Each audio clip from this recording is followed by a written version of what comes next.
The Cockmaster himself, Jeff James. Ho, ho, ho! Merry Christmas!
Watching myself in the mirror, I come to myself, talk to myself, can't hear myself till I scream.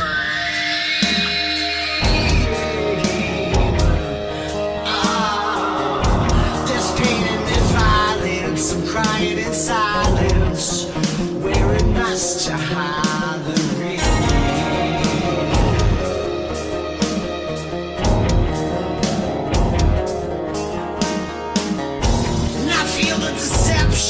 I know your intentions were good. It's the mindful past for me.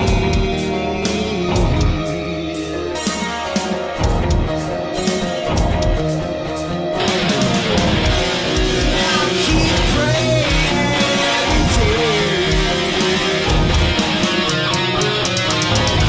for pain and smiles to give for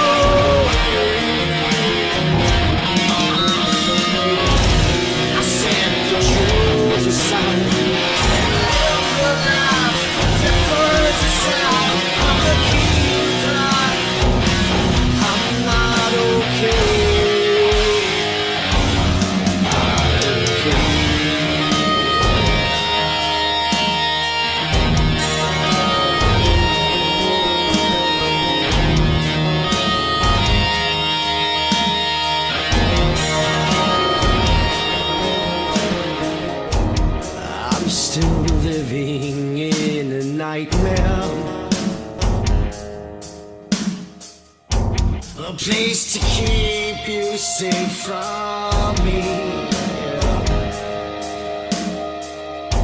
The prison doors, they cloud my visions. They never open up for me.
Well, hell's bells, man. Welcome to the Outlaw Radio Show. Superior Rage. That was the last one.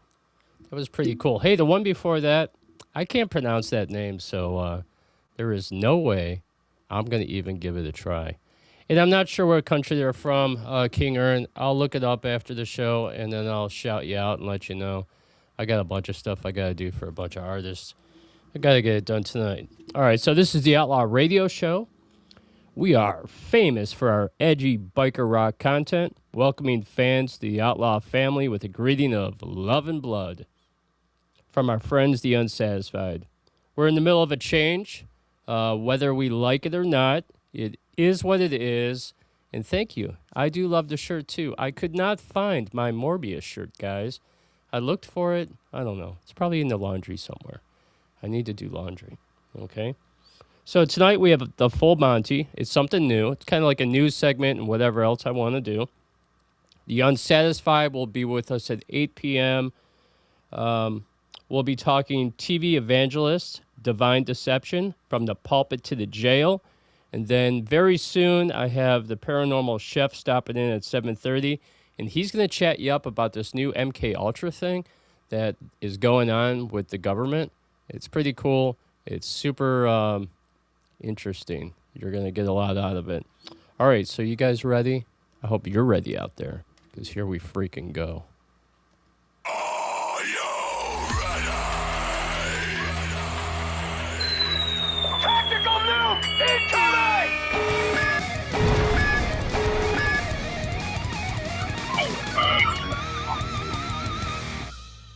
Yes, I love that. Can somebody give me a Oh, yeah!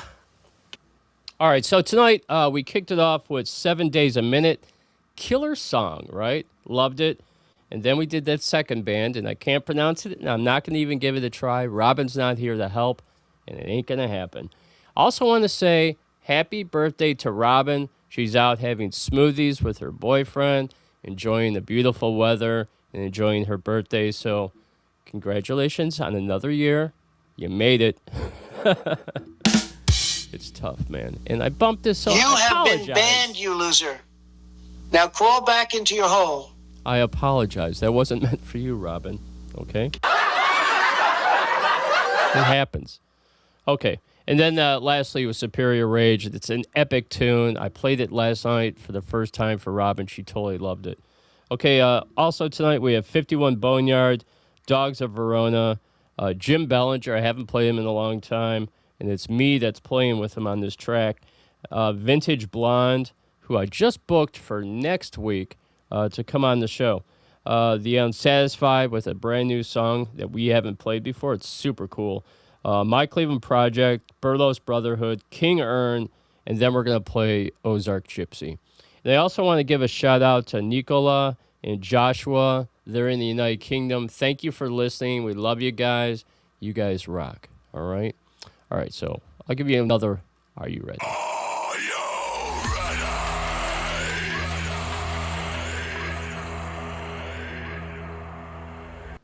Okay, here we go. This is going to be the full Monty, and I need to put on my newscaster outfit to get ready for this. So just give me 1 second. Here we go. Yeah, perfect. Perfect. This is what I wear for the ladies when they come over. They love it. They love it, baby.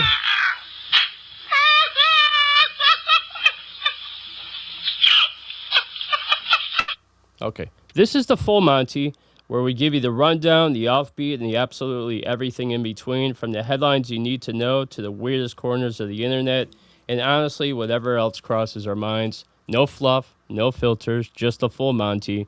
So let's dive in, okay? Neil, a massive 1-ton elephant seal. I'm not sure if you guys have seen this, but he's all over YouTube. He's super cute, man, but he'll tear you apart if you get close. Was caught nuzzling and destroying bollards in Tasmania. Bollards are like signposts. He just comes up to signposts and just takes them right down. He does the cars, all kinds of stuff. He lays in the middle of the road. Neil, the massive 1-ton elephant seal. It's great to watch. An artist in New York managed to sell out of unique merch which was trash that was collected outside of Taylor Swift's high-profile wedding to Travis Kelce. Maybe the trash was Travis Kelce. I don't know. I can't stand the two of them. I can't wait for Heavy Metal Gridiron and just tear them apart. And I can't believe that Cleveland Indians, Guardians, whatever, let him buy into them. God, the two of them are so freaking annoying, man. They're annoying. All right, here's a quick digest of current strange happenings around the globe. A massive peanut butter floor. A museum in the Netherlands paid tribute to an artist by covering its floor in over 800 pounds of peanut butter, enough to make 15,000 sandwiches. And so then the loudest person alive, here's the other weird thing, and I was telling Matt Gutka about this. I lost my place. An ear-shattering 122.4 decibels. That's crazy, right? And there's like 20 comments, so let's take a look at the comments real fast. Hey, Daddy. I like being called Daddy. I like it. Some people think it's kind of cringy, but in the bedroom, it's the best. You know what I'm saying? Okay. Can somebody give me a high? Daddy. Yes. Happy birthday. Yep. Dogs of Verona. We got them coming, too. I can't do the Unsatisfied and not play Dogs of Verona. It's another great band. They just go hand in hand. And then 51 Boneyard. It has to be part of it, too, as well. Okay, so here we go. This is super cool. Declaration of Independence was found. The UK National Archives discovered a rare copy of the U.S. Declaration of Independence tucked away in the papers of a captured American ship from 1776. Yes, in 1976 they found it. That's freaking great. All right, so football's biggest fans. Let me clear my throat. Man. This never happens on NBC News. Okay. A dog walker in Buenos Aires went viral for transforming a pack of 13 dogs into local celebrities by dressing them in Argentina jerseys during the World Cup. The case of the dead toddler. In a shocking medical mix-up, an 18-month-old in Arizona was declared dead after a backyard pool incident, only to be found breathing hours later in the hospital's morgue. That happens a lot. Isn't that crazy? People wake up in the morgue. Like, their body will shut down and then resurrect themselves, just like our Lord Jesus Christ did. Maybe he has a hand in it. I'm not sure. Hello, Dogs of Verona. Nice to see you guys. I see Gibby is out there. Sandy, my girl, love ya. Lizabella Barrett, love you too. We had a little bit of fun before the show. Got to come on. Yes, birthday wishes to Robin all the way around. Very cool. Okay. So here we go. This is very interesting. The Pentagon declassified its fourth trove of unidentified anomalous phenomenon, UAPs, containing 19 newly released videos, audio recordings, and documents highlighting unresolved military encounters. Pentagon releases its fourth batch of UFO files. The latest release was published through the Trump administration's presidential unsealing and reporting system, UAP encounters. This ongoing transparency initiative declassifies historical and recent files on a rolling basis, which has all been a bunch of BS anyway. NASA Chief Jared Isaacman confirmed that the space agency holds unexplained UAP imagery that continues to baffle analysts. Isaacman clarified that NASA possesses images of objects doing weird things that defy immediate identification. The agency has found absolutely no definitive proof of extraterrestrial technology, recovered spacecraft, or alien biological remains. Mainstream science continues to emphasize that the vast majority of sightings are eventually attributed to airborne clutter, weather balloons, or sensor malfunctions. Of course, we're still denying it. They've been here forever. All right, Trump has drawn attention for sharing altered AI-generated images on social media, including images of himself as Trump 007, which is pretty embarrassing for Americans. Okay. He also dressed himself as a doctor, treating Trump derangement syndrome, and pictures depicting him with his cabinet at the Lincoln Memorial. And I also love his late night rants. His late night rants are some of the craziest, most unhinged weirdness I have ever seen.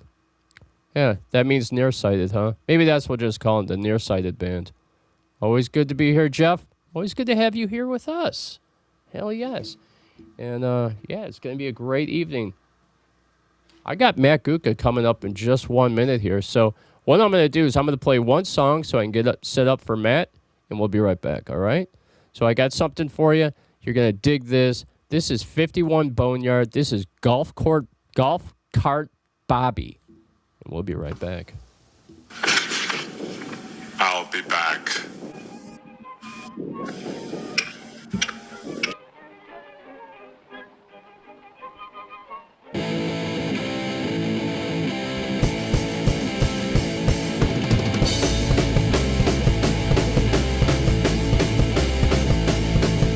Bobby tried real hard with a heart of gold, and inside sales he smoked up more than he sold. Bobby got loaded one night, drove a golf cart in a pool. HOA, they were very few. Golf cart Bobby was a friend of mine. Golf cart Bobby was doing fine. Golf cart Bobby was wasting time. Golf cart Bobby went over the line.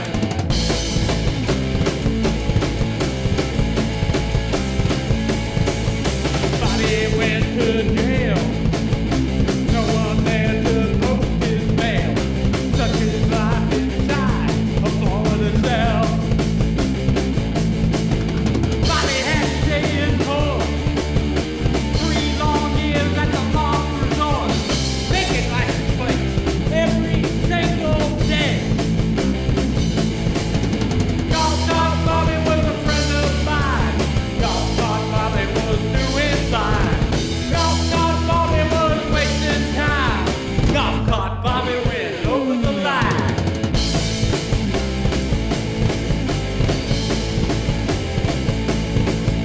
When he got out of parole, he decided on a new locale. House in the villages, catching syphilis. Bobby didn't like him leave. Well, then treated sore.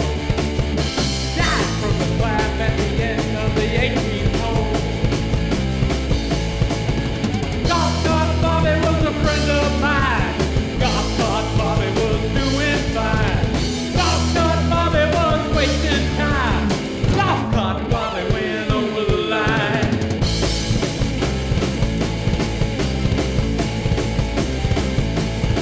Golf cart Bobby. Golf cart Bobby. Golf cart Bobby. Golf cart Bobby. Riding cowboy. Golf cart Bobby.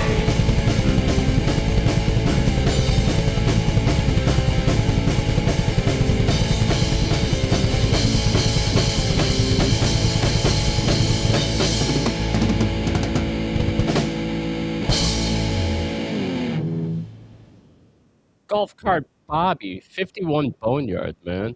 All right. Welcome to the show, the Paranormal Chef, Matt Gutka. Come on board. Welcome, Matt. Hey guys, what's happening? Sitting here in the easy chair, didn't want to move watching the show, so you got me here. Good deal, man. You look good today, Matt. Yeah. Out looking for show stuff, printers, and another headphones and stuff like that today. So that's what I was doing. Very cool. Yeah, I'd like to. We had a conversation last night, and I was telling him about, printing out his script, make it a lot easier, and you could do so much stuff with AI. It's super cool. You can put scripts together and storyboards and the whole bit. All you gotta do is think, imagine, and make it happen. Yep. All right, Matt. So, tell me what you got in store for us today. I've been watching this MK Ultra stuff on from Congress and stuff, and it's deeper than you think. It's not only Canada and the United States. It's just not Mackinac Island. It's California. It's Virginia. It's Germany. Oh, the German one is crazy. The CIA literally made the deal with the devil. They had basically scientists in, remember Project Paperclip? That was supposedly supposed to be dealing with rocketeering and the A-bomb. Nope. They brought scientists over with knowledge of torture and mind control and changing stuff in your mind from the Nazis. They actually had a chalet that was down the street from a prison camp that they, back in the day, the Nazis used to do their mind control and their chemical experiments on the mind, that the CIA took over during Project Artichoke, which was the predecessor of MK Ultra. They continued using this chalet with the help of the Nazis scientists. Matt. Yeah. Can't say that word. Oh, I'm sorry. The German scientists. There you go. After up until the end of the 60s, when they shut down that particular part of the project. There is so much more depth to this than I've ever believed. Not only did the CIA had a bunch of German scientists that came over, but they just didn't only do adults. There was a place out in California that was strictly children, and children that had high IQs that they thought they could change over and become spies and honeypots, so to speak. Like the You know what a honeypot is? A woman spy that seduces an enemy or another person from another country to get information. Yep. So it's deeper and deeper than you can believe. I believe they should have another MK Ultra hearing, because they're getting more stuff out of this hearing. Luna, Congressperson Luna, and her merry men of this. I forgot what this particular committee is getting out of from MK Ultra than they got ever out of the UFO hearings. So there should be another one. There is so much coming out now with not only MK Ultra, but every other thing that's supposedly a conspiracy theory in the United States. So that's what's happening. And yeah, it's weird. They have 3 people on the witnesses right now, and they're all saying the two gentlemen are saying basically the same stuff. The other woman is there just to deal with NA, the National Institute of Health, which is not part of the. She was supposed to be there for the actual MK Ultra hearings, but she didn't change her mind. She came in with ulterior motives to distract them from what their main purpose is. So they keep on. It was a dangerous time in American security history. Experimentation on prisoners. They said Charles Manson was one. Whitey Bulger was another. They said children that you know are have been experimented on this stuff, and that's basically what they were saying all day on the 29th.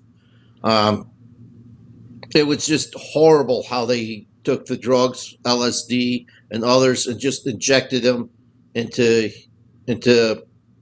human beings without their knowledge, and some of them becoming unalived because of their psychosis and stuff. So that was basically what was happening on the MK Ultra hearings. What I saw, like I said, they should do another one for purposes of trying to gather up all the people that are now still part of it, and don't give them a slap on the wrist. Give them some time, even if they're in their 90s. Hey, speaking of weird things happening, Lindsey Graham passed away last night. Oh, I believe it was a poisoning. He went to Ukraine last week. Yes, he did. And he not only talked to Ukraine, the President Zelensky, but he also, I think they said he had time with a Russian envoy. So, you know what that means. Yeah. Trump had the thing today about it, and he was like, I just talked to Lindsey Graham the other day. He just was tired, and he didn't say anything about not feeling well, and then suddenly he became ill and passed away. Yeah. They were saying it was some kind of one of the arteries in his heart busted. That's what they were saying. You know, they with the nanotechnology nowadays, you know what, or a poisoning, they could direct it anywhere now. Sure, it's interesting. Yeah, the MK Ultra stuff is crazy. I love Luna. I think she's beautiful. I think she's a straight arrow too. Yeah, anytime she's ever on, it always catches my attention. But you know what I'm saying. But yeah. Yeah, the MK Ultra stuff is crazy. Hey, peeps out there, I wanted to tell you something. Matt used to come on the Outlaw Radio Show. This is how the Thursday Paranormal got started. He had a segment on this show every Sunday, and then it started getting really popular with Paranormal, and then that's why we started Thursday Paranormal. But from now on, Matt, I'd love to have you every Sunday at 7:30 for like 10 minutes of what's going on in our crazy world. Okay, cool. All right, great. I'd love to have you back, man. That's fantastic. Yeah. Don't forget, like, subscribe, write the comments. Don't forget, tune into Thursday Paranormal, Metal Revolution, the metal, what is it? The Gridiron when it comes up. Heavy Metal Gridiron. And I have a whole bunch of stuff up on my FB Paranormal Chef page for July 26th. So it has everything with tickets and guitar giveaway and everything. So look that up. Okay, excellent. All right, well, we're going to jump back into the music. Matt, thank you so much for coming on. And I'll see you soon. And don't forget to tune in Monday if you can. Yeah, Monday. P.S. I can't remember if it was 7 or 7:30. I don't know. But we have Mark Kendall on from Great White. It's going to be awesome. Cool. All right. All right. This has been the Paranormal Chef, Matt Gutka. Matt, talk to you guys later. Enjoy the rest of the show. And I'll see you guys on the flip side. I got Dogs of Verona. And then I got Jim Bellinger coming up. It's crazy, right? Right. Here we go.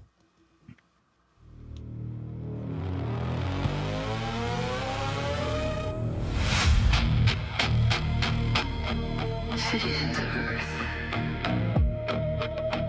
Welcome to the Thursday Paranormal Show with Matt Gutka and Jeff James. We are watching. We're coming for you.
storm, 'cause you will wish you were never born. Never take a ride to the other side. Just turn around, you won't be found. To be reborn, to be reborn, to be reborn, to be reborn, to be reborn.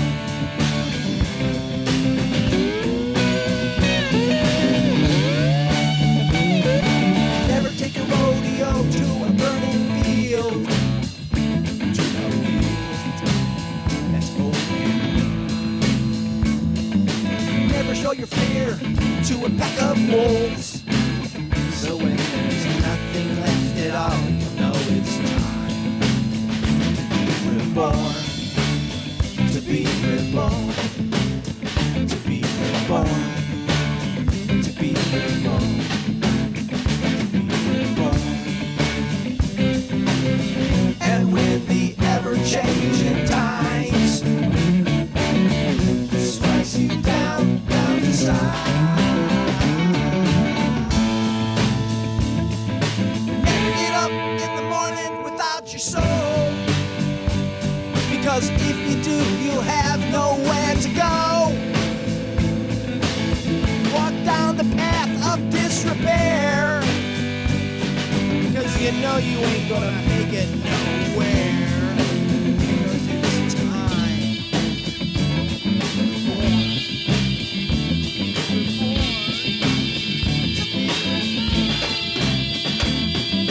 Never take a rodeo to a burning field. To a field that's open more. Never show your fear to a pack of hungry wolves. So when there's nothing left at all, you know it's time to be reborn, to be reborn, to be reborn, to be reborn, to be reborn. And with the ever-changing times strikes you down to size.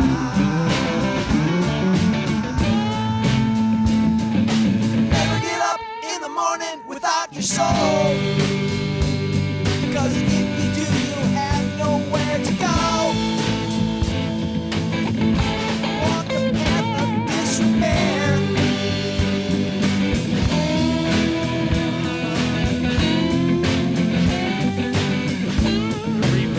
To be now born, your new soul born, to be reborn, to be reborn, to be reborn, to be reborn, never die, to be reborn, to be reborn, to be reborn.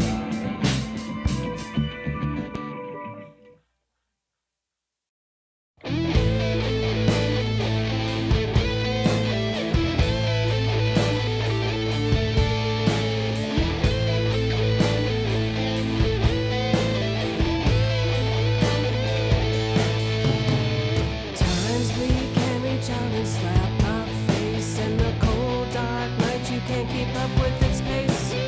Trying to outrun it, get it out of my mind. Black rocks and whiskey help me stem the flow of time.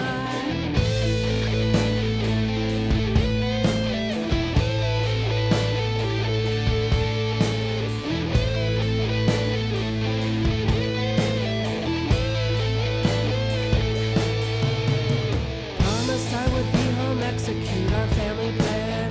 I got off track, dug a hole, and it got out of hand. I pretended to remember what was said and done. Black rocks and whiskey, babe, I'm only having fun. Well, the morning sun is cracking as I try to get dressed. Zeus and Perry fashion, and the rain, she says the rest. Another day, another way to turn the hands of fate. Tomorrow I might beat it, but tonight it's just too late.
Man, that was 3 great songs in a row. Kicked it off with Dogs of Verona. You forgot you sent that to me. You sent me a whole bunch of tunes, man. I got a whole bunch of ones we haven't even played yet, but that was Howl by Dogs of Verona. And I love that picture, went perfect with it. Then we did Jim Bellinger, To Be Reborn. He invited me over. I did the keyboards on it. I did the little guitar interlude in the beginning. I'm sorry, at the end or in the middle somewhere. I don't know. I don't remember. And then I did the vocal thing at the end of the song. It was a lot of fun working on that with him. I miss you, Jim. Mr. Moonlight, that's a cool song. Then we did Vintage Blonde, Backtrack. They're going to be with us next Sunday. I'm looking forward to them. Chicago band, all-female rock band. They're super cool. And we played that. And I have the Unsatisfied. They're going to be coming on in just about 2 or 3 minutes. And I'm super excited about it. This will be our second interview with the Unsatisfied. We interviewed the Unsatisfied the first time. I'm thinking like maybe a couple summers ago it was. I'm not 100% sure. And there's so many comments in there. And hello to Gibby. Hello to My Cleveland Project. Again, hello to Elizabeth Barrett, Sandy, Janine Spring, King Earn. You guys all rock out there 7 days a minute. Thank you so much for tuning in. Wayne, hello to you. And in Chattanooga tonight. Man, it's so cool. You saw Billy Bragg, punk rocker. Yeah, Billy Bragg is great, man. I like his music a lot. And King Earn, yeah, man. Thank you so much for joining the show today. We got a bunch of great songs still coming up. I still got My Cleveland Project. We still have King Earn coming. Yeah, we're saving a lot of good stuff for the middle, so it's going to be a good time. So any minute now, the Unsatisfied is going to pull into the station. We're going to kick the train off the tracks, and we're going to go for it, man. We got a really cool introduction for them. And let me tell you this. This band has been around for a long time, man. They are legends in Tennessee. They are so super cool. And I'm about to bring him in a second, and I have a cool intro for him, so welcome to the ultimate raw energy experience. You're listening to the official interview of the Unsatisfied, where the grit of Southern punk meets the unvarnished truth of rock and roll. Get ready for unfiltered stories, backstage chaos, and the loud driving rhythms that define their sound. Turn the volume to 11, and let's go. This is the Unsatisfied. Welcome to the show. Hey, baby. Love and blood. Love and blood. Love and blood back at you, man. Nice to see you again. You look fantastic. And so do you. But I watch you every Sunday, and I love you with all my heart. Holy crap, man. This is our 3rd visit? Yeah. Yeah. I thought we only had one before. Man, there's so many shows. I love every visit. We get into so much good stuff. So, all right, this is our 3rd one. 3 in a row. No, I think we got 2, but I just No. watch. Do we got 3? Lisa's screaming 3. It's 3. All right, if she says it, then it's God's will. I remember 2. I don't remember. I remember 2. One was with the whole band. The very first one was just with you, Jeff, and Jim. Okay. We got a guy with a memory. Hey, somebody's doing well for us. Got a guy with a memory. All right, man. Let's kick right into it, okay? Okay. All right. So, The Unsatisfied is famous for high-octane shows, dark aesthetics. How do you translate that specific moody vibe into your songwriting process without losing it with a live energy? How do we incorporate that and without losing? I don't know. It's shamanism. You know, it's religion. It's I mean, I'll have books of poetry and stuff that's insane stuff and paranormal stuff that's went through my life that I write about, and I'll bring it in, and if I hear something that they're doing, or Wayno will do something, or Johnny will do something, we'll start creating from there, and then we'll make these bridge pieces. We try to fill the songs with pieces, and sometimes, you know, we'll have them, and they'll be pre-wrote, like God wrote them and give them to them on the spot, and then some of them will take forever, you know. Everything's got its process. Everything's got alchemy, you know. Hey, man, your song, Elizabeth Bathory. Oh, Elizabeth, her strange bathing practices. Yes. That's right. I love that song. I think it's super cool, man. You've got a lot of songs I really like. I'm trying to think of all the names of them right now. The Forever Kids. Yeah, kids are forever. Yeah, come on, you little assholes. Let's go, let's go, let's go, go, go. Yeah, I love that, man. That's a great song. Yeah, so many of them I really love. And today we're going to play Morbius. I couldn't find my shirt, so I wore this one. I'm Yeah. sure you'll like that one, I too. love that one. I love that one. I have a Morbius shirt as well. I Oh, love very Morbius. Yeah, So do I. Yeah, I like all that vampire stuff, you know. yeah. Did you get the comic books? Did you get Morbius fighting Blade? The 1970s comic of Morbius fighting Blade, and Blade had the wooden stakes, like a gun holster thing around his shoulder, and it was bad. It was bad. I didn't really get into Morbius until later. I was super into the Grifter, if you remember the Grifter. The Grifter. Who was the Grifter? He was the kind of like the outlaw cowboy, and he was in a apocalyptic Yeah. universe. Yeah, yeah, yeah. Did he have the eye with a piece of skin, or is that Hex? That's in that Jonah Hex. Jonah Hex. Yeah. Yeah, I love all that. I love all the horror comics, man. I love all the horror comics. yeah, me too. I love them all, man. Okay, so here you go. Your website and reviews often describe your music as a genre-defining mix of post-punk and hard rock. What are some of your primary influences that help you balance these two styles? Oh God, I love Nick Cave. Nice. I love Nick Cave and the Bad Seeds, the Gun Club, Jeffrey Lee Pierce, the Gun Club. I love the Cramps, uh, Iggy Pop. I worship Iggy Pop. I love the Cult. I love all that early '80s stuff. All the Bauhaus and all the stuff that come out of like when punk went to post punk before it was goth. Like the post punks didn't really consider themselves goth, but they created the genre, like Susie and the Banshees. And I got to see.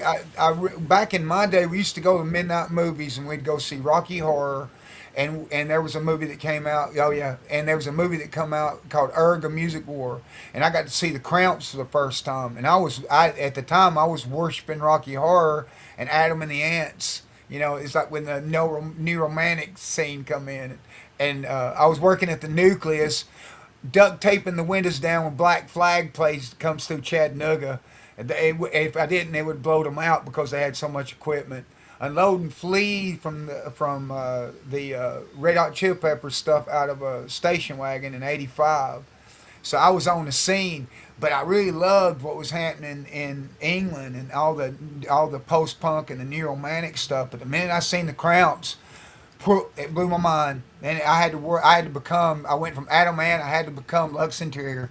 And I got a chance to meet Lux and meet Ivy and everything. Actually, all my dreams, I got to meet Iggy Pop. I got to be on stage with Iggy Pop. Everything that I ever wanted in music happened. I just didn't make any money. But I was able to reach out and see the bands that I loved and that meant so much to me, and that their music meant so much to me, and be a part of them when the shit was going down. I couldn't be more grateful than that, really, to be able to be like that and to be able to play CBGB's, Unsatisfied, and post punk, any of that stuff in the South. That was a no go. Nobody was doing it.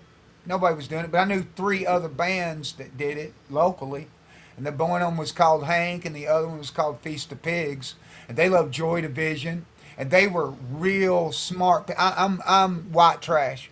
I'm from I'm from the trailer park. I'm not you sharpest tool in the shed.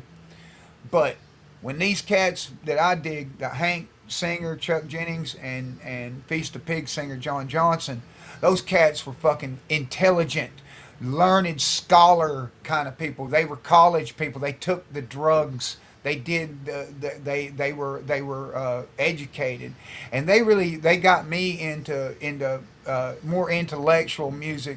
Think more about the lyrics. Pay attention more to what I said.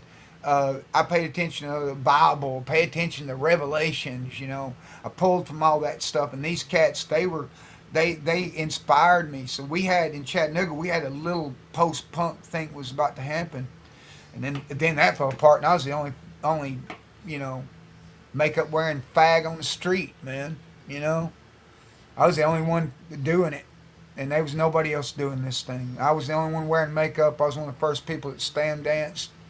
You know, I was one of the first that did it, and everybody else, you know, it just came after me, and I would come see any band, even if they sucked. I'd be up front and supporting them because they were playing. They were playing. They're people that got out and tried. I supported every band, all of them. If they had any kind of talent, and if it wasn't anything like what I like, I would still be up front supporting those bands because, I really encouraged our culture. The culture needed that cohesion, and it was like I was the cohesion to the past, and I was trying to reach these other cats and tell them, say, look, I support you whether or not you're anything like me or not. I think that's important. Hey, Eric, let me ask you if you know this. Now, this album was released, I think, in the early 90s, and I'm sure you're going to get this right off the rip. Candy, candy, I can't let you go. Oh yeah. Kate and the egg. Candy, Yeah, candy, candy, I can't let you go. man. All Right. the night you're haunting me. I love you so. Yeah. That album also had Guns N' Roses, Slash, and Duff Oh boy, yeah. doing Pussy Power. Yeah, I loved it. Loved it. That was a great. That was right before that. No, that was right before Cold Metal. That's right before Cold Metal, because he'd played with them. He'd played with Slash and Duff on the Homeboy video, which is awesome. And then the next album come around, he started playing with Steve Jones from the Sex Pistols and Annie McCoy from Hanoi Rocks. That was a badass band. And Iggy fronting it. Yeah. I figured you were going to say Mike Monroe as one of your influences. Oh, absolutely. See, I got a bunch of them. I can sit here all day, but the foundation's the post punk. But man, I'd go to record shops. We go record buying. You go all the thrift stores, and you go to the used record shops. And I found Bangkok Shocks and Hanoi Rocks, and that picture of Annie McCoy and Mike Monroe on the front of it. I wanted to bleach my hair white, try to look like him. I thought his look was great. He looked like Mick Jagger and Dave Johansen. From the New York Dolls. And they were a Dolls clone band, but man, they having the Dolls be the biggest influence, and having Hanoi Rocks between the Dolls and Guns N' Roses, that was pretty cool. I think that Hanoi was like Guns N' Roses linked to the Dolls. You know what I mean? Axl teasing his hair, trying to be Mike Monroe. Yeah. Hey, man, I think me and you would have a great time hanging out. We like all the same music. Yeah. We totally dig the same type of paranormal stuff. I think we'd have so much fun. And I hope you come to Cleveland soon. I know you were talking to Rob about doing a show. Oh, yeah. If you're going to have them, you got to have Dogs of Verona with them, too. Oh fuck yeah, man! I was thinking, because we're setting things up. We're playing shows. I went out last night. I had my friends Cat Fight and Tom come up from Atlanta, and I went out and supported the show. We got it all over Facebook. Go on Facebook, see me dancing with these Cat people. Fight's an all-girl band. Cat Fight's all girl band. They're from Atlanta. They're a legendary band. We need to get And I went out. I supported all these cats, man. It's important for us to get out and see each other. If you're in Ohio, I'm going to figure out a way to get to your ass and rock you, because we are the last of our kind, and we can show some of these younger folks. I like playing all ages places. If I could find an all age place close to you guys, because I think that bringing these young people in is how our culture here is going to survive, and how we all might make a little money together. We might be. I'm able to make a little bit of money at doing it. The Bowie thing, we make Uncle Bowie's paid old Uncle Eric real good in my day, singing his songs, the Maestro song. If we all get together and keep that link going, and it's the way it always was, man. It's the way we did it before. But I think we need the younger people, and I think we need to leave the bars alone. But the bars are the ones gonna make the money because they got the bar. Yeah. It's just it's weird. It's weird. if Rob Johnson out there does put a show together for you and Dogs of Verona, I'm sure I could get you guys an opening band. I know a bunch of underage places, all age places, I should say. Underage. Yeah, all always. age. Yeah. We Um, want the kid. yeah, We want the kids. Well, you got to teach them how. Yeah, we got to show them, man. We got you want to get to the youth. You can't waste your time. We're all we're like we're screaming our own talking points. We know our talking points, and those talking points are good because we're the last of our kind, and those are things, fundamental things that kept us all cool. And back in my day, we'd have black gangs show up and the skinheads show up, same show. Everybody come in and nobody got in a fight but me. Nobody got in no trouble but me. And we made we it always was you got to have everybody bring the kids, bring all their weird shit, if the right, left, whatever crap they're going. When we're together, that shit goes away, man. It all goes away when we shut off the internet. It all goes away, and we had that show last a couple of weeks ago. They brought the families. You had all the kids. The kids were slam dancing. Everybody's, even the little ones were getting into it. And seeing the big kids get into it, man. And the This is how this country's going to be saved, is by us, not counterculture. We are the subculture. We're underground. That is us. Counterculture can keep on countering the culture. I say leave that shit alone. Let's bring those motherfuckers back down in the ground. Say, you bury yourself. Stop showing out. Come back down here where people, we understand you're fucked. Come down here and let's straighten this shit out like this amongst the blood drinkers, Not not above ground. We bring it below ground. And the kids, when they see that, they know they can hop and skip and hop between grounds of culture. The counterculture, they got too goofy. They got too goofy. We have to pull it in the subculture, the underground. Rio and Wayno are both in the chat. Oh yeah, Wayne. Yeah, we got Wayno, my guitar players, in the chat. Motherfucker. Yeah, I've been seeing them the whole time, man. It's you, motherfucker. Wayno, take a double. You better watch your mouth. Watch your mouth. I'm sorry, Jeff. I know you get flagged. I'm sorry. Yeah, they're not gonna flag you for that. I'm sorry. I hate that because I'm bad on radio too, man. Back in the day, FCC's going to shut us down. Bleep, bleep, bleep, I get bleep, excited though, man. I'm excited to see you. I'm excited. Here, I'll make you feel better. You've said fuck more than I have all night. All right. And hey, I have a soundbite for you for that great rant about society. Here you go. Nuke incoming!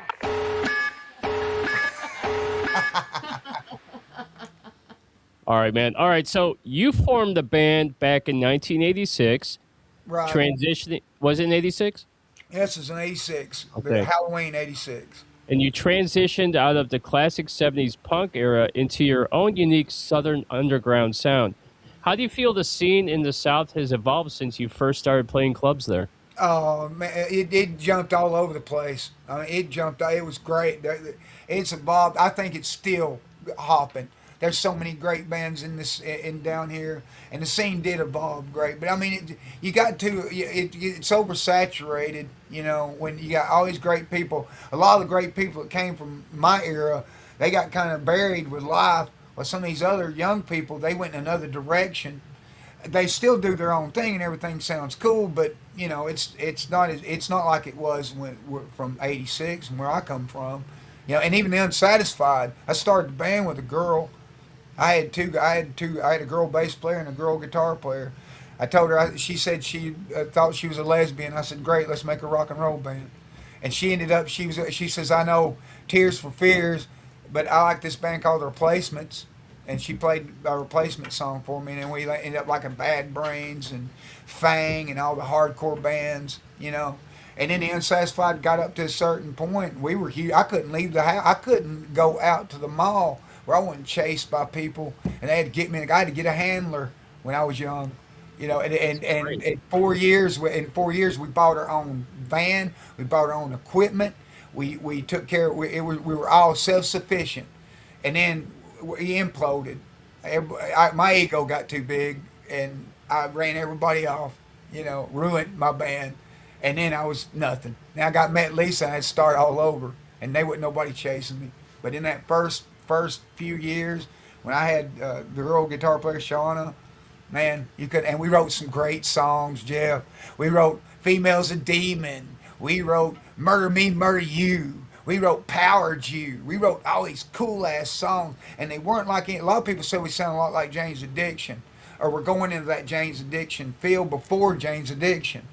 So that we kind of got that. We understood that dichotomy, because you got to have hard rock and psychedelic on top of it, and me. So Perry dealt with like the palm trees and all this stuff, kind of weird Californian goth. We still had the churches on every corner in the South.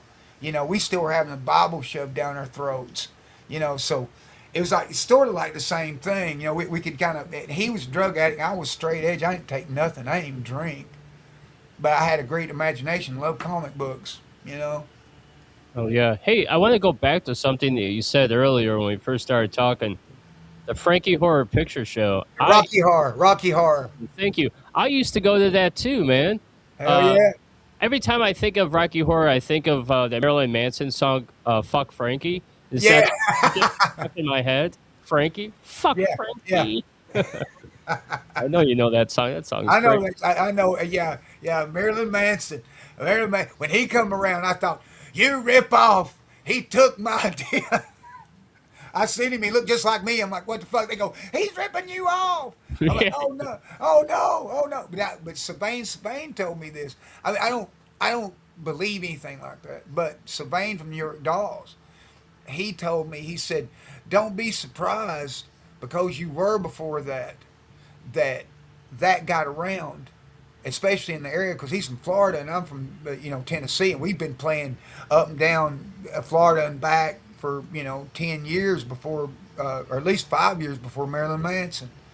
And the pictures, you see me with long hair, fishnet pantyhose, Antichrist, rock star. I did all that stuff. I did all that stuff before, but I never, I love Marilyn Manson. I think he's a great guy, but he didn't have no moves. He didn't have no, he didn't have no Iggy moves, and he didn't have no James Brown. I was diving off stage doing the splits. I was doing Prince moves. I was doing James Brown. I put out James Brown's flyers in Chattanooga, Tennessee in 1986.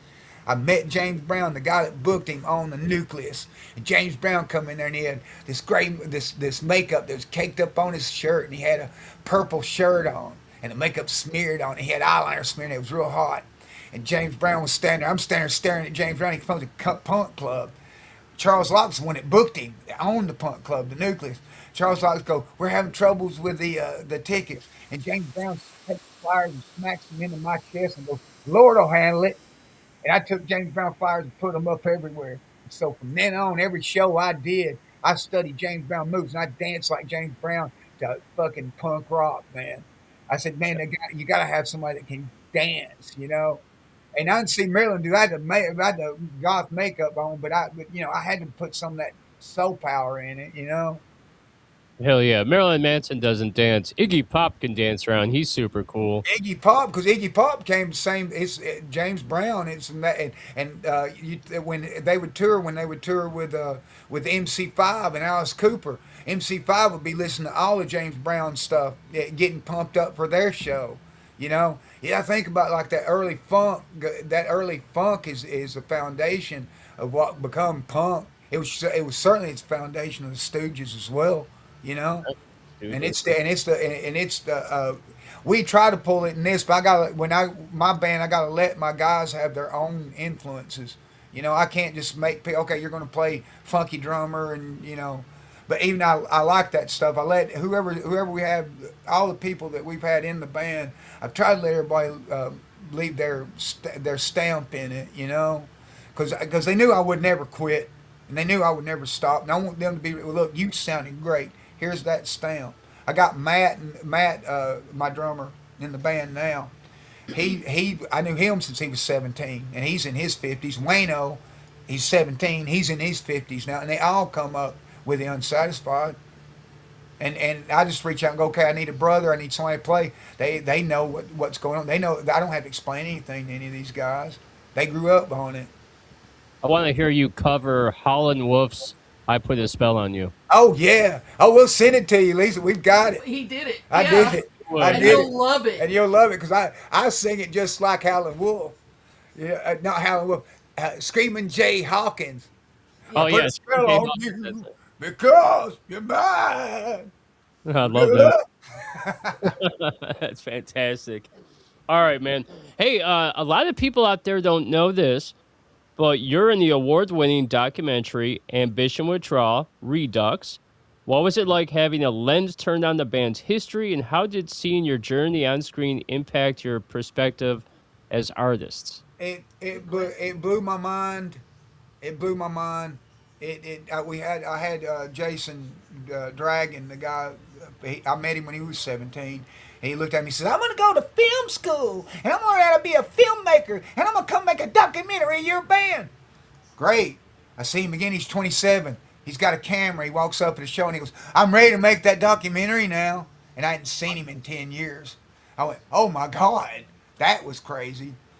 And having a camera crammed up your butt for 3 years, and it wasn't just all about me. I had to hear every little detail from this guy filming me about his life, and I'm like, God, this guy's driving me crazy. And I'm dragging him to work, and I had Wayno working with me. I had lawn service at the time, and I like trying to tour on the weekends, mow yard and tour and mow yard and tour. And then we got a guy filming us. That was fantastic, and he was such a he was such a great guy. He really was. He gave it everything he had to. He gave it everything. He was a pain in the ass to deal with, but we get it done, and we get it to Knoxville, and they play at the Knoxville Dogwood Film Festival, and then we're up there, Audience Choice Award. We get a panel. We're sitting up there, and they got a table out there, and we're being interviewed by the press and everything. And it's like you made it. And then going through all the film festivals, I met Dave Carradine. I met Eddie Kramer, the producer, Eddie Kramer. I met all kinds of people. Got the movie showed in the University of Kentucky. Doors were opening for me, everything. And then we signed a raw deal, and then everything stops, and then I sold my business. I thought I was walking into the brass ring. No, everything stopped, and the filmmaker wanted to be a singer then, and it's one part the greatest thing that ever happened to me, and one part the worst thing that could happen to me. It wasn't. And winning awards and getting all this stuff, and then boom, it hits a brick wall, and then you gotta wait for 10 years, and everybody flakes. It's definitely that's where what is it? You're by fire. It's trial by fire. Yeah, trial by fire. The movie captured real life. It captured it, and I mean everything in the movie. Some people see that movie, they're like, "Yeah, that's depressing as hell." But look, man, it was 10 times worse when it didn't hit it. And then it's not only that, the Unsatisfied had to re-up musicians because people started dropping out.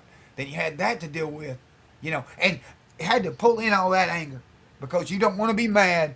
When people go, or you have to let them go, you cannot be mad. You can't. You gotta let life's gonna do these things, And I'd be so steaming though, man, broken hearted. Yeah, got shit. People talk shit about your bands, talk shit, and then you got your own band, disintegrating. And you're trying to hold it together and stay sober. Don't drink. You can't drink nothing. You drink, you've done let in the demon. And then everything's gonna be ruined. So I stayed sober the whole time. I was like, if I lose somebody, here I'll grab this one. Here I'll grab this one, until that stopped. You can get 10 years out at least with that, Yeah, Dogs of Verona said they loved the documentary. I watched it too. I loved it. This winter I start mine, slowly putting it together. So, in the past interview, and I love this, you mentioned the connection between producer Mark Esberry and the band. Can you tell us about working with him and how it shaped your sound? And before that, we've got a connection with Mark Berry, right? Absolutely. Mark Berry is like finding Sir George Martin. you know, and he worked with Bowie, he worked with Joan Jett, you know, he Billy Idol. Billy Idol, hey, one of the famous one of the most famous people I know, you know. You're so vain, Carly Simon. Oh yeah, He was yeah. there. You're so vain with Mick coming in doing the backup. He was there. Yeah, he was there absorbing all that. So with Mark, I want to absorb. I don't give a damn. I'm going to hang in there with Mark, whatever happens. I love Mark. I love Mark. If Mark can help me make $1 zillion, get my band on #1, yeah, buddy. But I don't give a damn if shit happens. Just knowing him, it's a turn on. You know, just knowing him and knowing who he knew and being connected to him. You know, I love Mark, man. I've had some great conversations with Mark and great ideas. Mark's an idea man too, and he's a hustler. He's a hustler. He can hustle. You know, I wish I had enough funding to get Mark and get it all of what he can do and have him help me push this thing over. But it, you know, that kind of that's something that bands don't think about when you're trying to make it, is that it costs money to make money, you know. And that, but when One way or another. one way or another. But when I come up with that next chunk, I'm gonna chunk it at Mark and go, hey, give me Universal Music, give it to me, you know. Let's see if what goes. Send it up the flagpole. The other thing that's weird is the AI thing. That's the other thing. I'm like, what are you doing, Mark? What are you doing, Mark? You getting with the AI? Don't kill me. I'm here. Go, Mark. Mark is awesome. If I had a chunk of change, I'd throw it at him too for my documentary, because it wouldn't hurt, brother. It wouldn't hurt. It wouldn't hurt. Do it. I mean, you know, it wouldn't hurt. He would get it everywhere. That's his job. He's an idea man, and he makes things happen. He's an amazing guy, and it's cool that he worked with you, and he worked with me as well. He produced our album. Wow. Back in the day. Wow. He's great, man. He's great. It's just like I said, that man, you know, he's at another level. You know, he's at another level. I've been teetering, like I said, on this. I want to try to break ground, but I want to rebuild the subculture before I can, you know, try to put a seed through.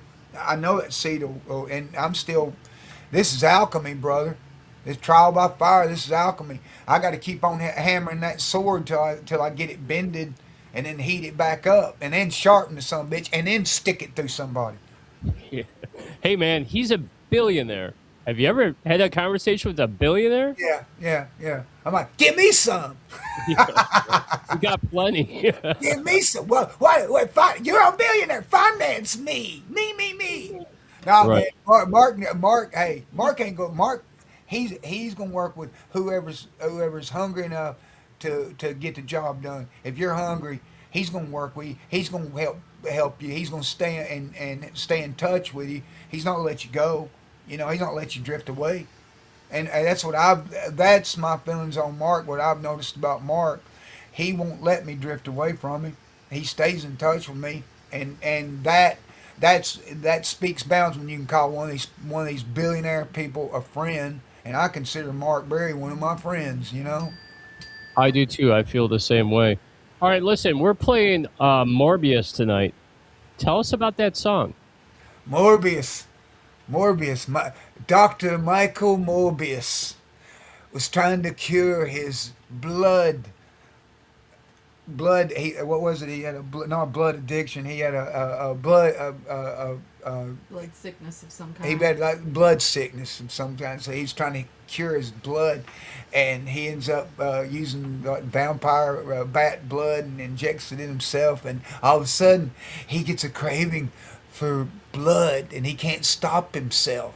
And he can't control his urges. And every time even if he likes you, even if he thinks you're great, when the urge to drink human blood comes over him, he can't stop himself. So this is about it's sort of like a Elizabeth Bathory thing too. Yeah, it's sort of like that. But this is along the lines of I can't stop my craving for your flesh and your blood, and that's Michael Morbius, Spider-Man foe, Blade foe, a great doctor. Who plays bass on this song? Who played bass? Who played bass? Damien Lawless played bass. I think. Our Samoan bass player, big Samoan guy. Still a part of the tribe. Still, we love Damien. He's still in it. We hang out with him. You know, we all still stay in touch with him.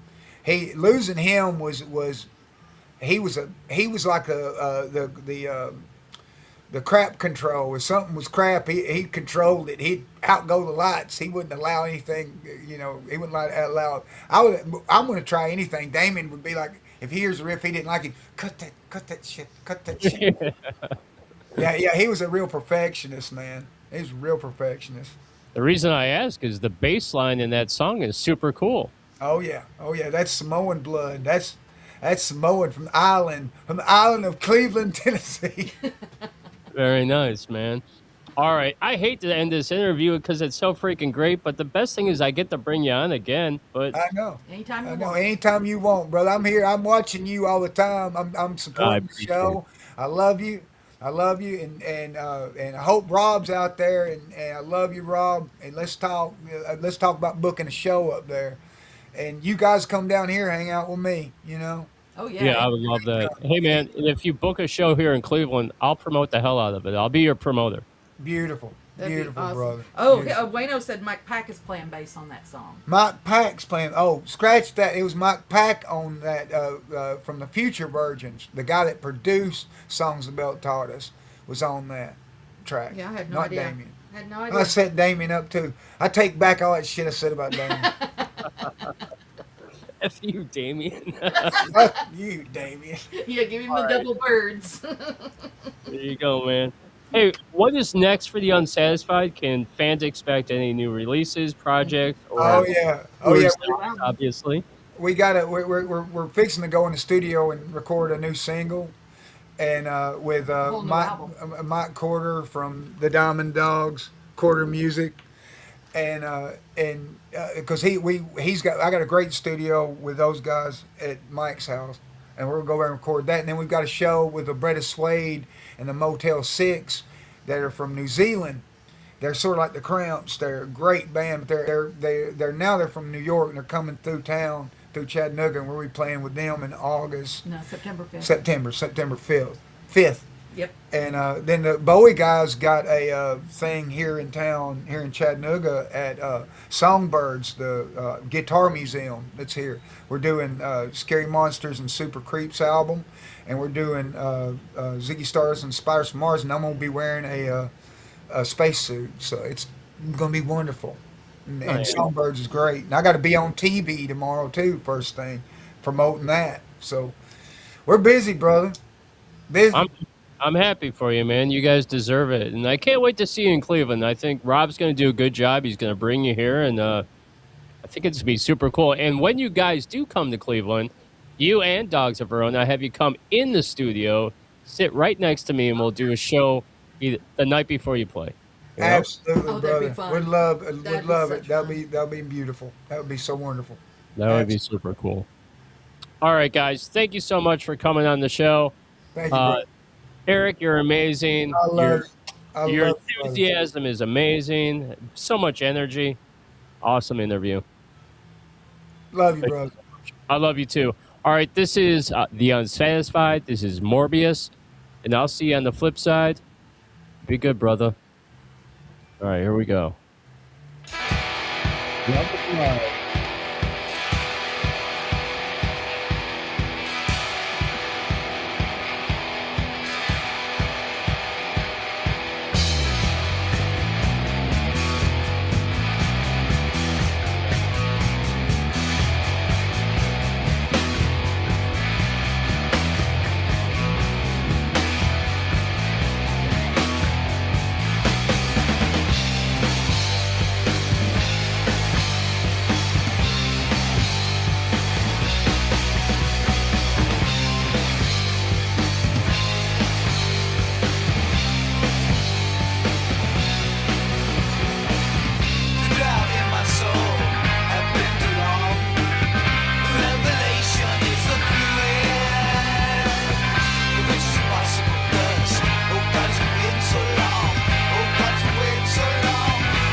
You don't understand your teasing, the teasing you do to me.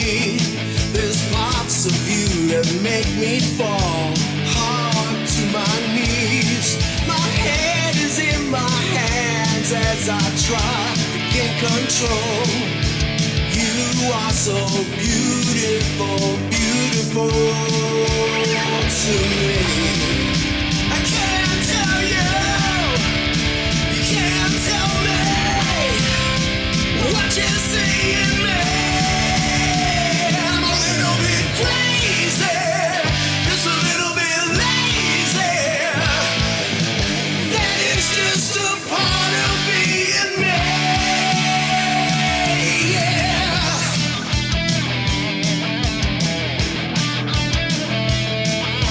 Walk into the room, take my breath away. Your curves, your smile, your everything. It's hard to stay away. My heart pounds 1,000 beats as I watch your tease. You are so beautiful, beautiful to me. I can't tell you, you can't tell me what you see in me.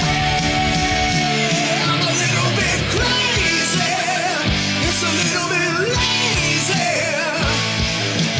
That is just a part of being me.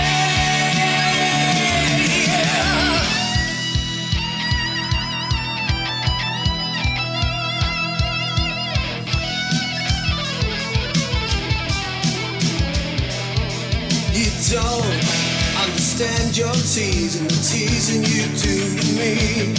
There's parts of you that make me fall hard to my knees.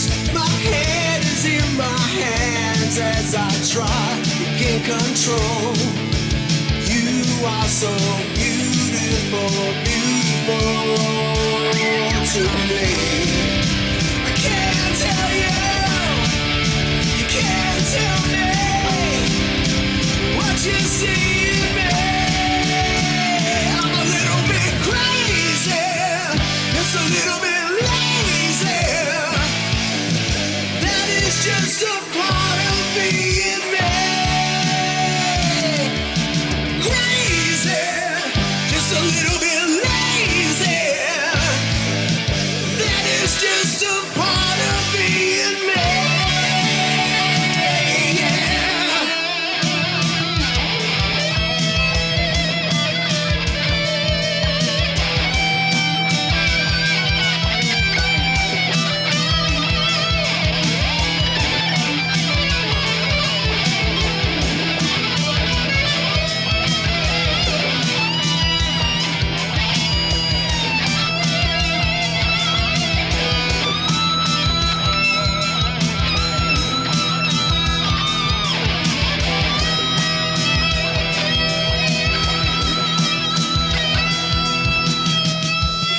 Bye.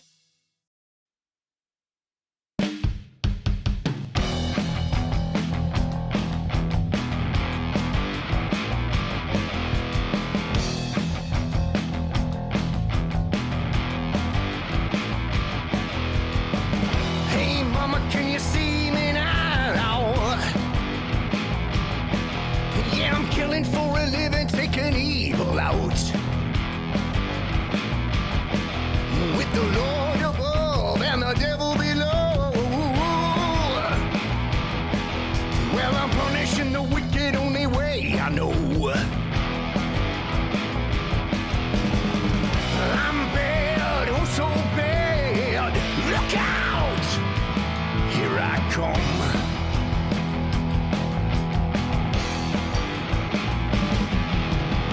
They send me back with a mission in mind. Recruited spirits of the sinister kind. Oh, the torture, oh, the pain. Yeah, giving me the chance I'm gonna kill again. 'Cause I'm bad, oh so bad. Look out! Here I come.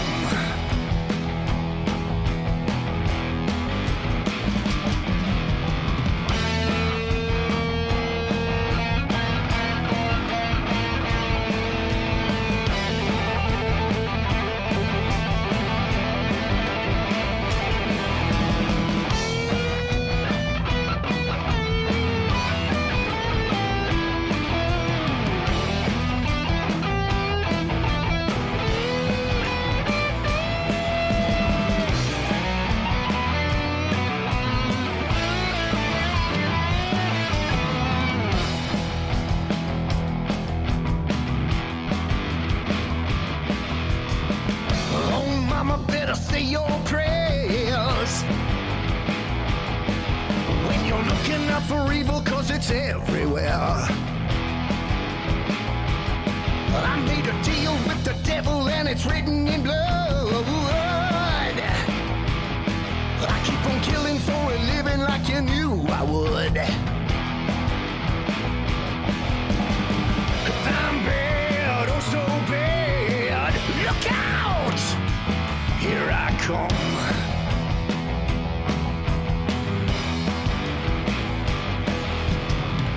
I'm bad, oh so bad. Look out!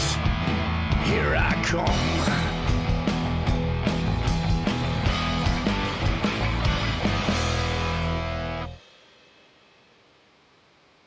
I'm bad, oh so bad, 'cause look out!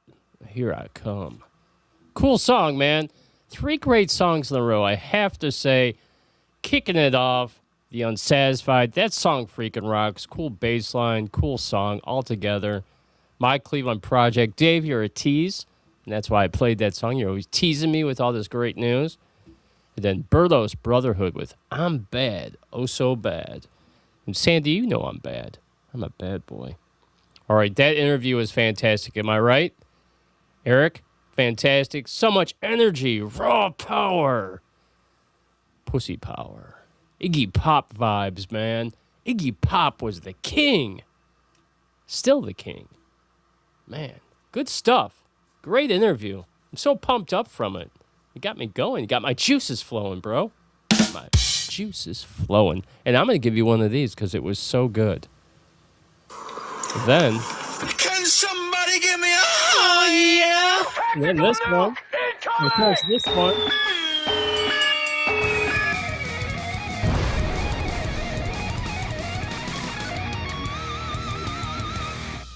Ho ho ho!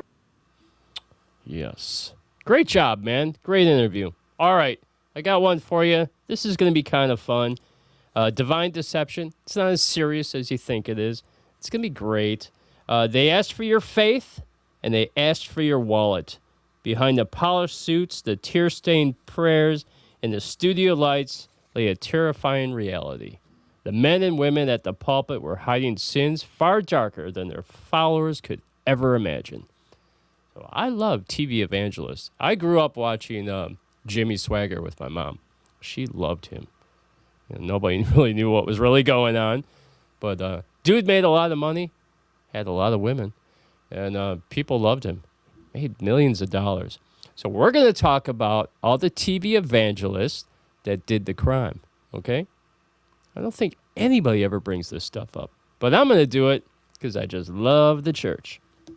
All right, so here we go. Jim Bakker, he's number 1 on the list, okay?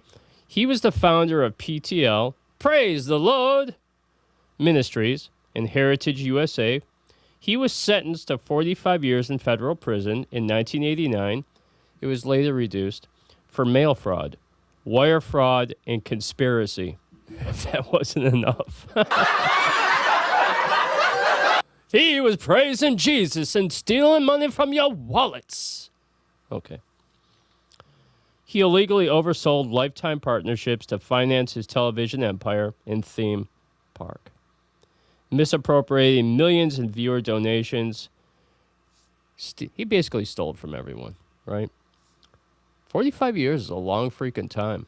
Jim Bakker. Remember Tammy Faye Bakker? Oh, my God, she looked like a clown. Her makeup. I don't know how he ever looked at that and said, yeah, baby, I love it. Tammy, baby. Can somebody give me a oh yeah? You know, as soon as that bedroom door closed, he was like, oh, yeah. She gives me the creep. She looks like the thing from It. That Steven Spielberg thing. The clowns holding the balloons. Make myself laugh on the show. Okay, that's great. All right, so here's another guy, Peter Popoff.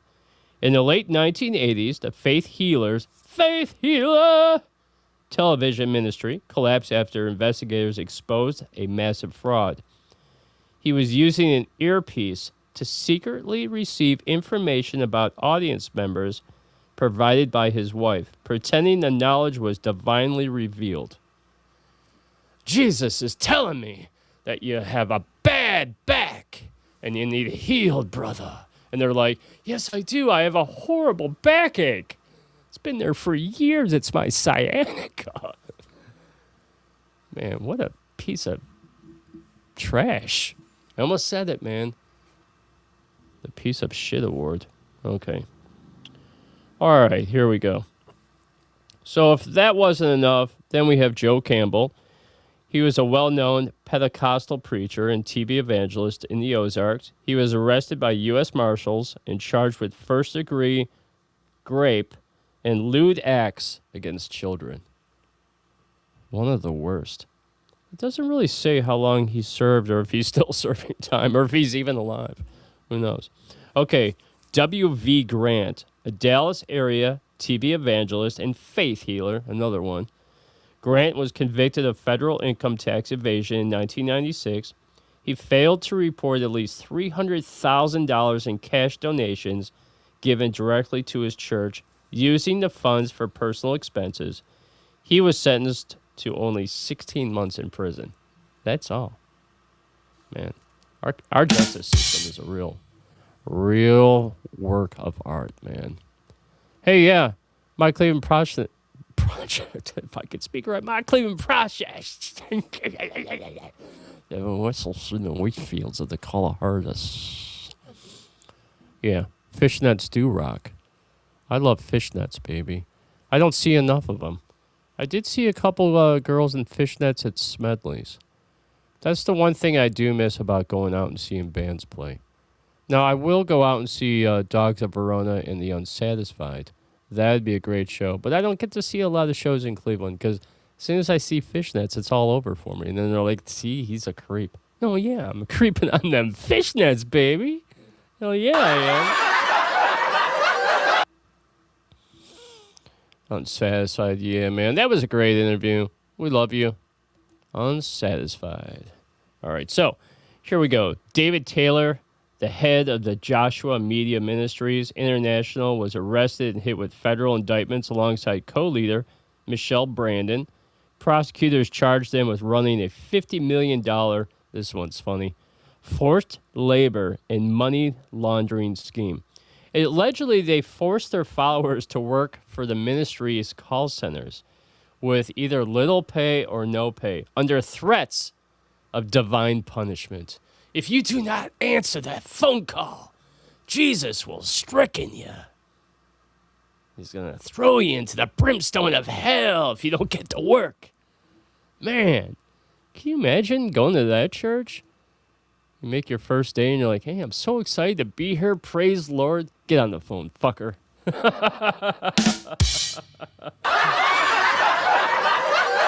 Eric, am I making you feel better with all the F-bombs I'm dropping for you? I'm doing it just for you, man. I wanted you to feel more comfortable. I didn't want you to feel weird or anything. All right, so famous televangelist Jimmy Swaggart, one of my favorites. Now, I'm pretty sure Jimmy Swaggart is related to the dude that does Great Balls of Fire. What's his freaking name? I can't think of it right now. You know what I mean, the one that married his cousin.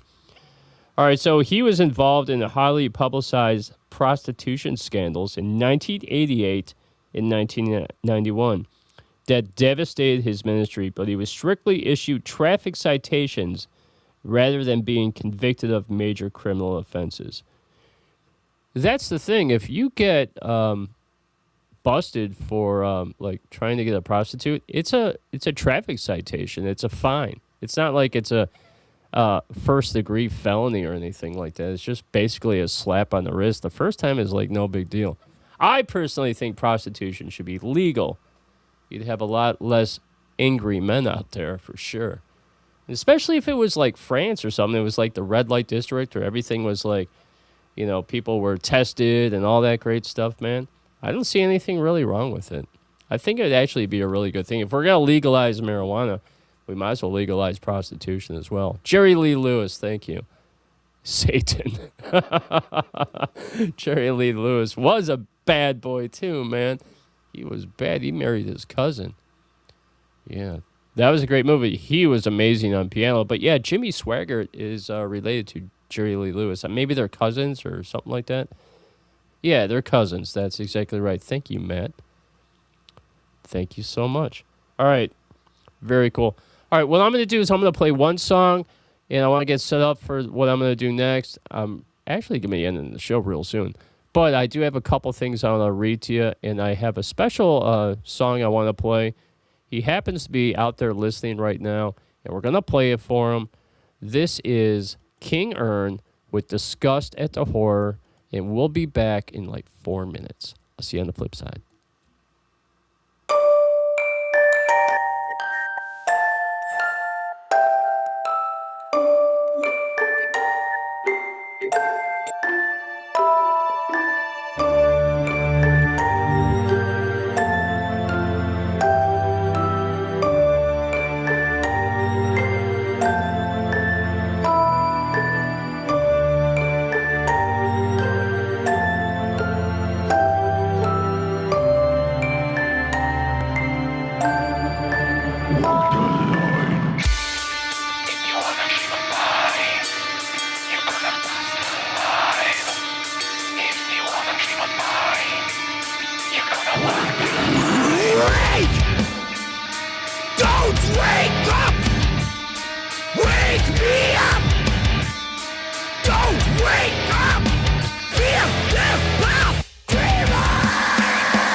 King Ern, man.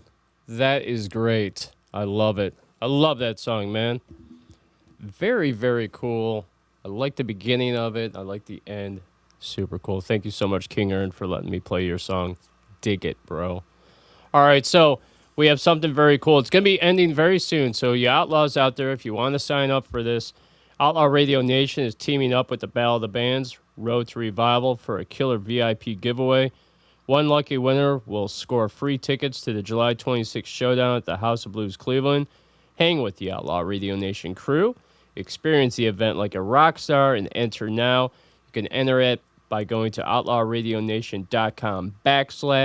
It's a charity event for Rainbow Babies and Children's Hospital. It's a great event.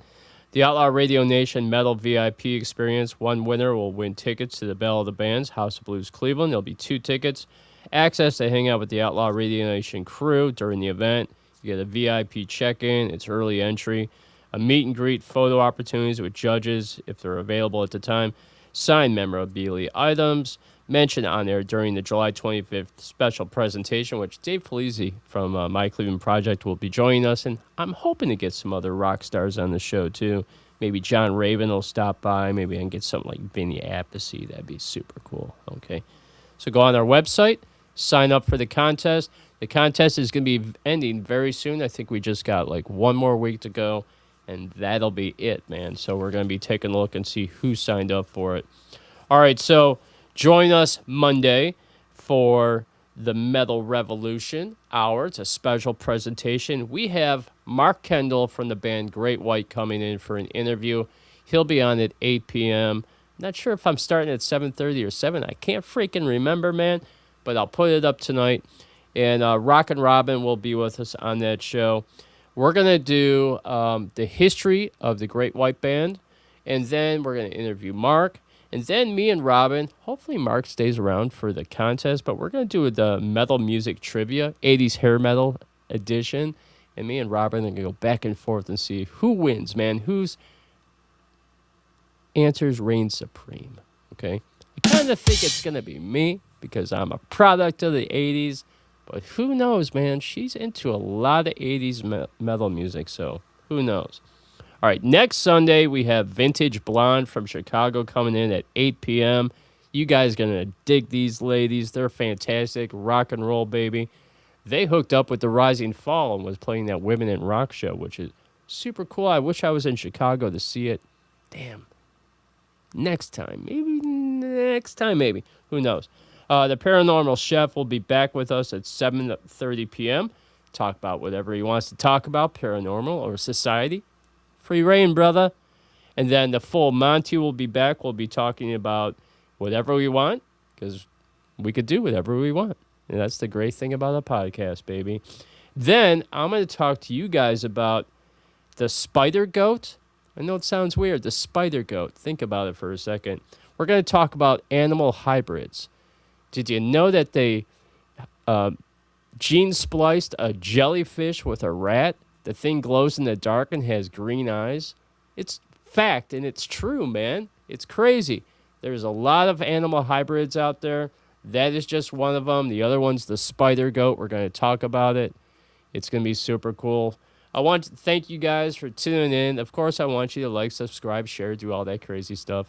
I don't care, man. You do whatever you guys want to do, okay? I had a great time today, although I was alone, and this might happen quite often. Rockin' Robin will be with me next Sunday as a special co-host. Then I'm just going to bring some friends on, and we're going to do our thing. So life takes you in different directions sometimes. You just got to go with the flow. All right, guys, I've been Jeff James. This has been the Outlaw Radio Show, our flagship show. You guys have a fantastic night tonight. I'm going to leave you with just one more song, and it is the Ozark Gypsy, a friend of ours. This song is called That's the Gypsy in Me. I feel like a gypsy sometimes in this show. But you guys have a fantastic night. God bless you. Take care. And I'll see you on the flip side. And please, tune in Monday. Check out the interview with Mark Kendall from Great White, 8 p.m. We don't have a lot of iconic 80s rockers. And he is one hell of a rocker. And this is going to be one hell of a thing that's happening on July 26th. We're out of here. You have a good night.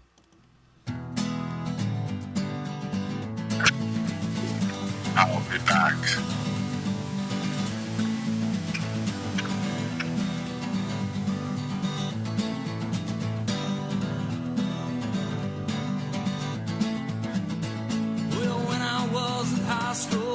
skip class every day. I'd walk along the railroad tracks and along the riverbanks. I'd sneak out of my window almost every single night, and I'd push my daddy's Cadillac till it was clean out of sight. I'd gas it up and cruise the town all night long. I'd sneak it down the driveway just before the crack of dawn. That's a gypsy. That's a gypsy. That's a gypsy.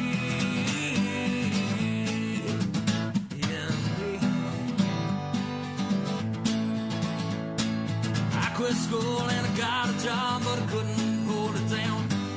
3 months later, I'd worked almost every job around, and I tried real hard, but I couldn't resist the urge to roam. And on my 18th birthday, hell, I couldn't wait to go. So I packed up my old guitar, some clothes, and a microphone. I stole my uncle's Harley, then I headed down the road. That's a gypsy. That's a gypsy. That's a gypsy.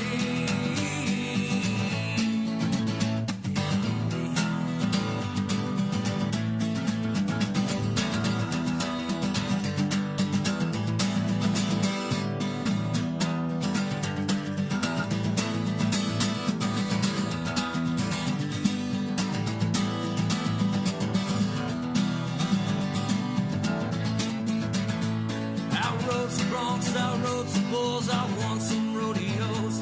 I traveled with the carnival and with the Wild West show. I hitchhiked almost everywhere across the USA. I stayed the night in some hobo camps and I've hopped some trains. That's a gypsy. That's a gypsy. That's a gypsy.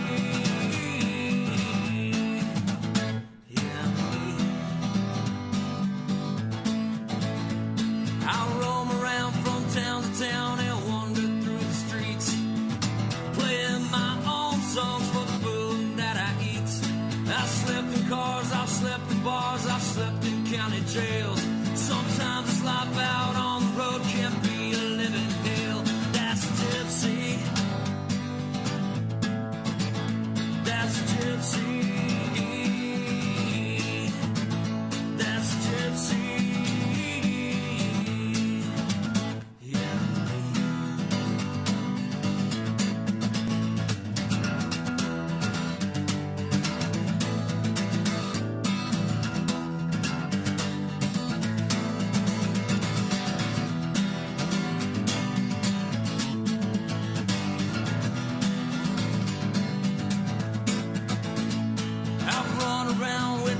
Girls and ladies of the night. I've done my share of drinking and I've had my share of fights. I've run with thugs, but I never sold drugs.